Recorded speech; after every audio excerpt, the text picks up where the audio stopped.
and welcome to Stephen University. This week we are discussing Fusion Cuisine, an episode in which Stephen discovers that Connie has sort of been misleading his parents about him. Maybe they're a little overprotective, and she doesn't know how they'll react to the notion that she's befriended a half-human, half-gem, understandably so. So they want to meet Stephen's family, and Connie has sort of pretended they're a nuclear family and that they are, mum, dad, child situation, because the gems are sort of all his mum in a real way. So when you think about it, he invites them all, but because they can't show up as three separate people, they show up fused, and we are introduced in the weirdest possible way to a fusion of all three gems, Alexandrite.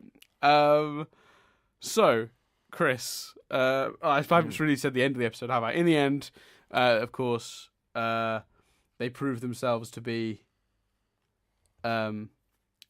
responsible parents, and Connie is allowed to continue to hang out with Stephen, although he is banned from television for 1,000 years or something like that. So yeah, Chris, what do you think? For the first time ever on this podcast, I'm undecided. Because on the one hand, as you alluded to there, I'm a bit like, that was an odd way for us to see that fusion for the first time. On the other hand, I'm like, well, who says it has to be fighting big monsters? And maybe, the more human element is quite a cool way to do it. There's no, for all intents and purposes, the monster in this episode is Connie's parents. They're Connie's lies, or the fusion. Really. Connie, that's the issue they have to overcome, and that's cool. That's nice. I quite like that. But then part of me is going, it was all a bit odd, and like because it also, for me, the way she's like, you didn't tell them about the gems. It's a bit like, well, how much do they? I loved this idea that the whole town knew and stuff like that, and now I'm like, are these people naive, blocking it out?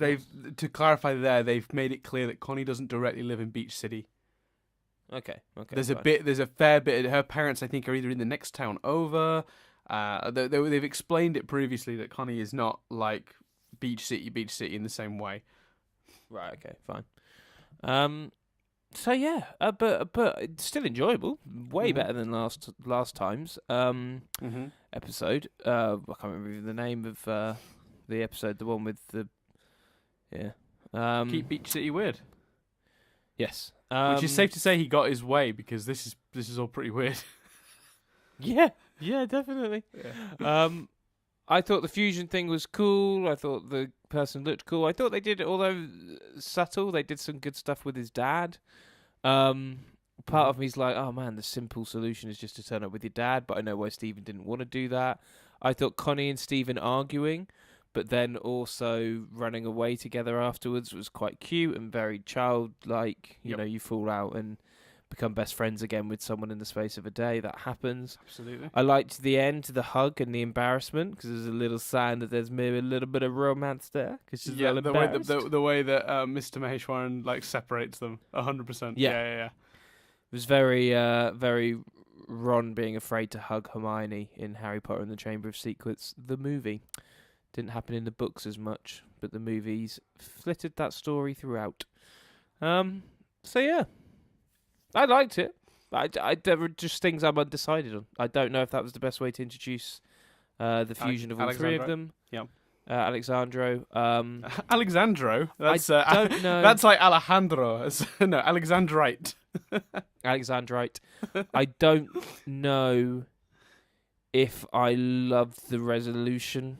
I think her parents were so stern that it didn't really take much, because I felt like, yes, her parents will wander round to them as parents and as a authoritative figure in their daughter's life, but there was all that gem shit that they weren't really like. I don't remember the point they were wandering round about all that stuff. My main criticism is just, if you've been told it's a normal family and a giant mountain-sized woman sits down, you would not carry on eating your meal and acting like that's normal. I'm just sorry, you wouldn't. Yeah. In a world where you don't know what a gem is, or therefore what fusion is, I'm not. Which is, I'm I think, not, where I'm not my trying to be confusion. difficult, but seriously, that is ridiculous that they didn't then Well, go. I think that's where my confusion about what they know and what they don't know came in, because Yeah. that would suggest they knew something, but that contradicts other things we've seen. It was all very weird. I would agree with that. I think you're right to be like, that's odd, because I'm on board with that. I think you're right in saying that, because it's they either know and accept weirdness or they don't, and like they should then react accordingly when Alexandrite steps over the restaurant. Do you know what I mean? Yeah. Which is odd. So there's a lot though. There's a lot packed in. I mean, there's some great comedy. For example, my favorite is just really early on when they hand the phone to Garnet and she has to pretend to be Steven's mum. And she goes, "Hello, this is Mum Universe. Yeah. Yes, the children are playing swords. Sorry, playing with swords.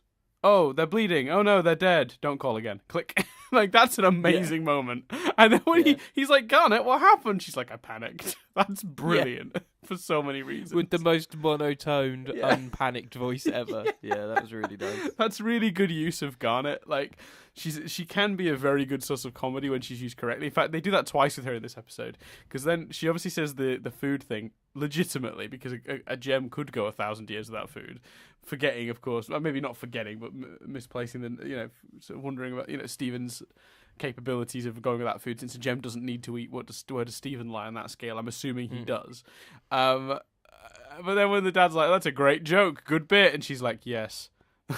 Like, what was it? What did she say? She says something like, "Anger is the source of all humor," or something like that. It's just some line about it. Fear is the source of all comedy. Yeah, that's right. That's exactly what she says. So I always found that really funny as well. So there's a lot of there is a lot of good stuff in this episode. I think it is more good than definitely. bad. I think, in fact, the only real bad is just the line of, where does Connie's family stand, like, in terms of their understanding of this stuff, because it's like she makes it out to be not at all, to the point where she's afraid to tell them, and yet they don't immediately question the woman that's several buildings tall, because that's what's amazing as well, is so with 6 arms and multiple eyes and all of all the rest of it. Because here's the thing, this is what's funny about it, is like, obviously you can follow the logic. When Pearl and Amethyst fused, and even when Garnet and Amethyst fused to create Sugalite, and obviously Opal for the other two, they were like half the size of the woman that was created when all three of them fused. So I really like the logic. More gems in the fusion, clearly the bigger this fusion becomes. Totally track that. But it is just ridiculous to see her crouched at that table. Yeah, how are like you said earlier, how are the parents? There's just not a lot of logic to the parents' reactions. Yeah. But it wasn't unenjoyable. And that's why I ended up on undecided, because I'm like, I enjoyed that. Yeah. There were just so many questions and things that made me like, that doesn't make sense. Yeah. But I always really like Connie and Stephen together. I like the little touches, like her not using her glasses when she's just with him watching the show. Him putting cheese balls on a cake. Yes, that was the thing is, they don't even reference it. You just see him doing it in the back. Like, it's like almost like a background action. It's very well done. Yeah, the way that the dad's hair has been, like, either he's tried to make it neater, or like he's just got longer hair as a result, and is sort of neatened up. And he's wearing like his like, I'm going out to a nice place to eat jumper. Yeah. Just really nice stuff. Yeah, I like just Greg. A slightly bizarre. So is that a common opinion, that it's slightly a bizarre place to put the fusion? You know what? I honestly don't. I've never really read a lot of fan talk about this. I know a lot of people have said they can't wait for you to see this one, though, in the comments. And I think maybe that's why. Maybe it is one that divides fans, and maybe that's... So maybe in a weird way, I don't know if it'll be disappointing or satisfying to know that you're also a little bit undecided on the fence about it, because it is a bit of an odd one. On the whole, I would say if we were playing the Rotten Tomatoes game of, would you put it in the positive or the negative, if you were being a bit more binary about it, I would say there's more good than bad, personally. Yeah, definitely. Would you agree with that? Yeah, absolutely. Like, it's not... I don't by any stretch of the imagination think it's a bad episode, and I preferred it again to the one we watched last week. Yeah, it just did some. It's just odd to do something so big in that way. Yeah, because if I told you, because that's another thing as well, is I'm assuming you didn't even know more than two could fuse, because I didn't until this episode. I assumed a fusion was two, and that was that. No, I don't know. I never thought about it too much, but my guess would have been that if two could fuse, why couldn't three? Sure. Yeah. Yeah. Well, I mean, looking at this, obviously, it's very. Stephen doesn't even get told that can happen. He's just like, you guys could all fuse together. Like he just assumes, I guess. So, yeah. I get it. Like it makes sense to me in my head. So maybe maybe the four of them. Maybe that's what we're after. The four of them fusing. Wouldn't that be something, Chris? Eh? Hey, that happened? Huh? Hey? Like I'm going to give happened? anything away. I know. Fair enough. Who have we at this point seen fuse then? We have currently seen 3 fusions. Pearl and Amethyst, that was Opal. We have seen Amethyst and Garnet, that was Sugalite. And we have seen all 3 of them form Alexandrite, which means we have yet to see the creation of the third combination of the main gems, which is Pearl and Garnet. Yeah. Or Stephen get involved at all.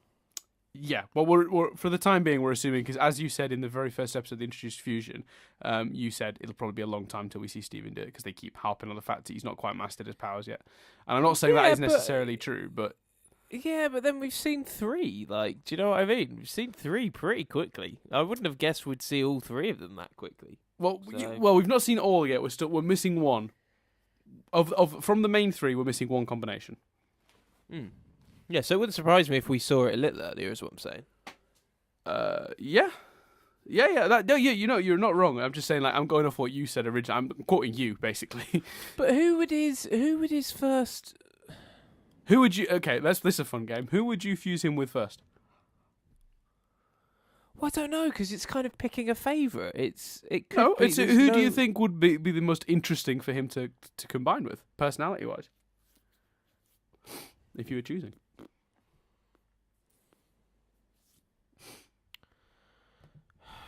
Tough, right? I don't know. They're just all would all be interesting. Yeah, you know what? I don't know how, but I don't know how you right. do it. I don't know how you do that unless you go completely nuts and have him fuse with, well, like a gem we've not met yet. Like his first fusion is with whatever her name is up in the Lapis sky, yeah, maybe. Or you go completely nuts the other way and have him not fuse with a gem, because I'm assuming it has to be gem to gem. But unless you do that, then it's any other combination of the main 3 is exciting and awesome, but is dependent on the story that's happening at the time. If him and Pearl are in danger, then them doing that would fix it. But that applies to Amethyst and Garnet as well. So if you want to make the moment big, it has to be. He has to somehow fuse with a character who's not to the 3 of them. So, yeah, that would be, and then it could be a gem I've not met, or, well, then logically the two non-gem characters that he could fuse with would be his dad or Connie. God. But I don't even know. But I don't think that's possible to not be. But that's what, if I'm there in the writers' room going, okay, we've got Stephen's going to fuse. Yeah. How do we make it shocking? I'm like, well, do it with Connie. Sure. Like that's how it's shocking. So that would be. So my guess would be Pearl, a gem we've not met, or, well, you do Connie, you can link it to love and romance. So Connie. So one of the 3 of them. Interesting. Am I right, Dan? Well, obviously, I'm not gonna. I look good effort at getting me to, confirm or deny whatever. But it was fascinating to listen to your train of thought then, genuinely, because obviously, as someone who knows where it's going, but appreciates the amount of, because I'm sure I went through similar. We probably didn't land in the exact same places, but I'm sure we, all sorts of possibilities were floating through everyone's mind. I mean, I do know that at that point, the person that I wanted to see him fuse with the most, because I thought it would be the most fun, was Amethyst. Yeah, that's fair. Because the idea of his sort of his humanity and his naivety mixed with her chaos seemed like a good combination. And Yes, I was eager that when the idea of Steven fusing was first introduced, like right back in Giant Woman, when they were like, you can do that too. And he's like, what? And then the episode ends with that, like, that star zip to his face that they like to do. That's that. The first thing I thought about was, okay, who of the three main ones would I like to see him fuse with? And it was Amethyst. And I don't know if maybe the writers feel that way a little bit too. And that if you notice that of the three we've gotten so far, the one we haven't got is Pearl and Garnet. The other two have, every other fusion we've seen has involved Amethyst. Because is it just more fun to throw her in specifically? Because she's such a specific personality. She's a nice clear one to get through in a fusion. I don't know. Maybe I'm talking out my backside. Have I gone mental? Or did your mind ever go down a what if he didn't fuse with one of those three route? That never occurred to me. I don't think. Okay. I don't know. Because the more I think about it, the more. Because his dad wasn't surprised by. No, go on, sorry. His dad wasn't surprised by the fusion, so like I'm imagining. His dad was with Rose. That's what I'm saying. So I'm imagining like a Twilight, that weird shit, the weird thing in Twilight where like people that are meant to be in love can like there's that connection between them. Like what if someone you're in love with or a partner you can fuse with whether they're human or not. So maybe he's not surprised because he fused with Rose. So maybe now for me, the most interesting thing and the thing I want them to do is have him fuse with Connie. Like that's what I want now. So I think it depends how you phrase it. Because when you say did you expect him to go that way, certainly I would at this stage. I don't think that occurred to me. But I will say the possibility of Lapis did occur to me. Because I felt like he had a real connection with Lapis. Yeah, so when you say outside of the main three, if I didn't know whether you were saying did you think he potentially could fuse with a human or not. That didn't. I don't believe. But now I've got my true love theory. I love a bit of romance and love a bit of romance. I kind of want him to fuse with Connie, but the logical. I still think if I was in the right, if the rule is it's only gem to gem.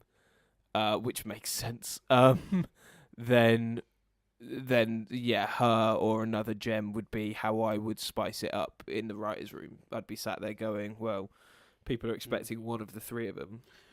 I felt like, and also it's been pretty much proven that like for fusion to work, you need to be in sync. I mean, in this episode, when they all start fighting over the idea of eating or not eating, they defuse.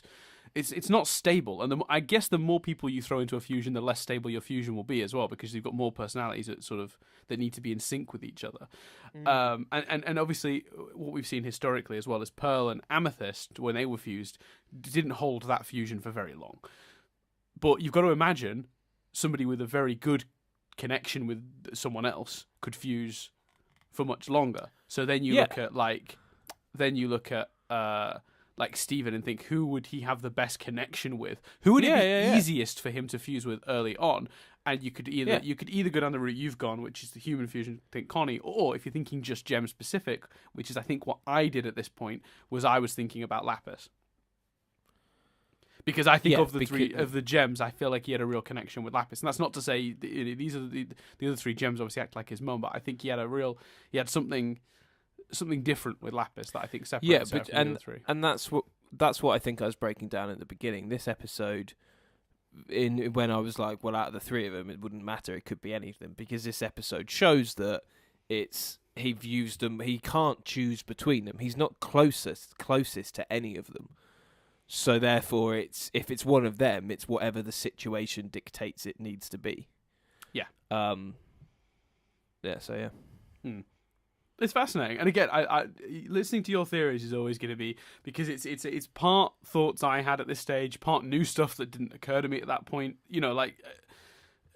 It's always interesting to hear someone else develop their theories, because it's always going to be a little bit close to what you thought, but also it's going to go in different ways, and you'll see the thought process, and you'll either understand it or you'll disagree with it or whatever. But it's always interesting. So hopefully, listeners, but it shows. Go on.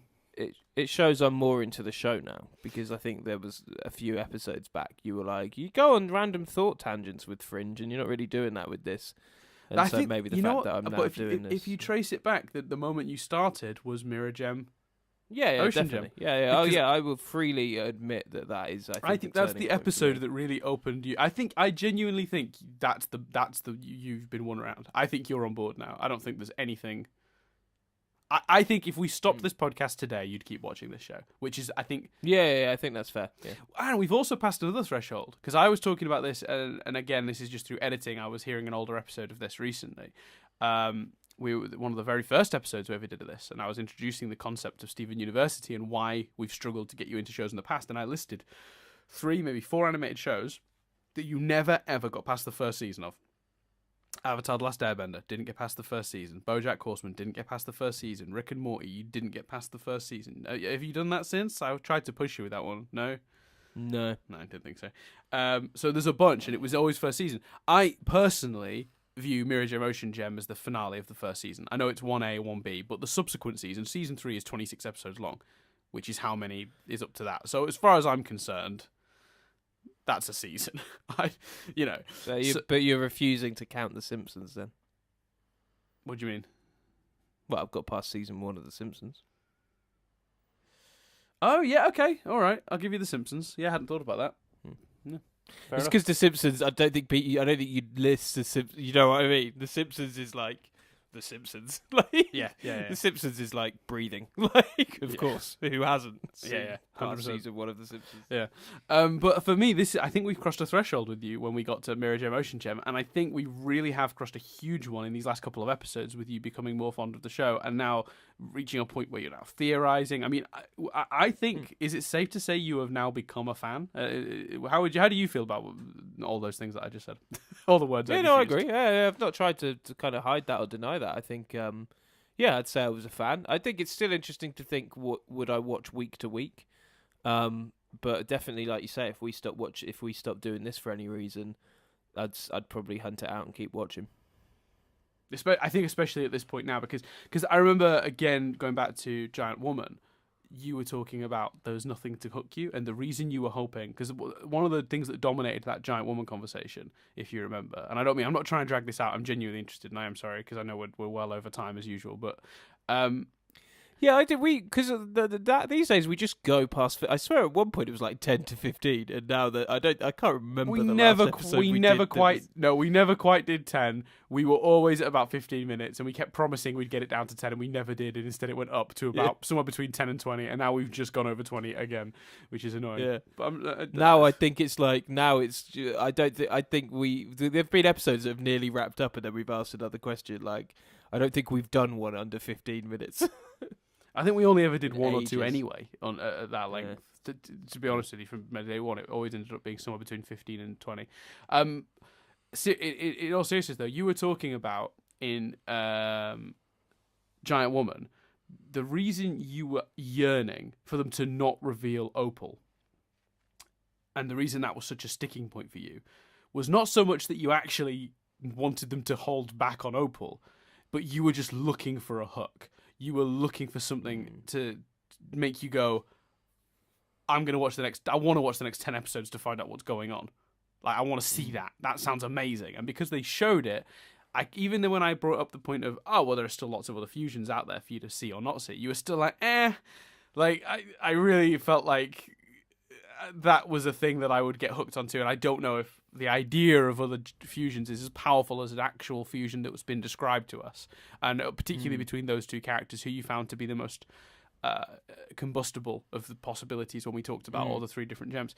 And now here we are, 30 odd episodes in, 32 episodes in, so 20 episodes later, in fact. Is this the hook now? Is you thinking about where Steven's going with the fusion going to be the hook for you, or is it more about what's happening with Homeworld?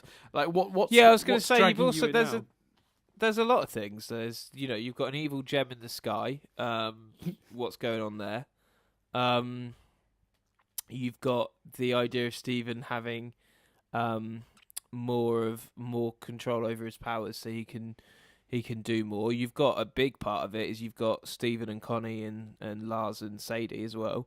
So yeah, there's a to clarify for things. listeners, Chris is a sucker for a love story, because you guys might not know this if you don't listen to our other podcasts. But any hint of a love story, Chris is on board. I mean, If they'd have introduced either of those love stories in the first episode, Chris would have been a fan from episode 2 of this. it's possible. Yeah. He loves a good love story. It's true. I do. Yeah. Fair. So you would say never you've tried gone to from- deny that. So you've gone from in episode 12 saying like there's just nothing to hook me, to having not just one but like 2 or 3 things that have really like grabbed your attention now, make you want to push forward. Yeah, I think I'm at a stage now where I would keep watching regardless. Not sure if I'd watch if it was week to week, and not sure if I'm yet. It could reach a point which arguably Fringe, which is the other show we watch in this format for the podcast Fringe Observers, arguably Fringe has never reached this point. It could conceivably reach a point because like Jess tends to sleep before I do. So it could reach a point where I'm led in bed like, I just want to watch something for 10 minutes, and I'm frustrated that if that's a Monday and we're not recording till Thursday, there's just forget the episode. I shouldn't watch it on a Monday. I can see, partly because they're only 11 minutes long, us reaching a point where and that's, I think, the next goal. The next goal is to get me irritated that I can't just plough through and watch it. And like I say, Fringe has never actually reached that point. Only once or twice during like the season to season. Yeah, there were a couple of points when you're like, I really want to see the next one. We like intentionally scheduled recordings sooner because you were eager. We did do that once or twice with Fringe. So, but I mean, okay, interesting. It's great. There you go. Yeah. So, I do that everything for this week. There's a lot going on. Yeah, I think that's everything. Cool. Well, that's that then. We'll obviously see you guys in a couple of days' time as we discuss Garnet's Universe, which is the next episode. Which, from that title, you would assume it's a Garnet-based episode, which is, I'm sure you'll find kind of fascinating the idea about, because obviously we've not really had much about her. She's the gem with the least episodes focused to her so far. So I'm sure you'll be interested to hear. Interested to see what goes on with that. So there you go. So that's everything for this week. I've been Dan Doolan. I've been Chris Billingham. And we'll see you next week as we discuss Garnet's Universe.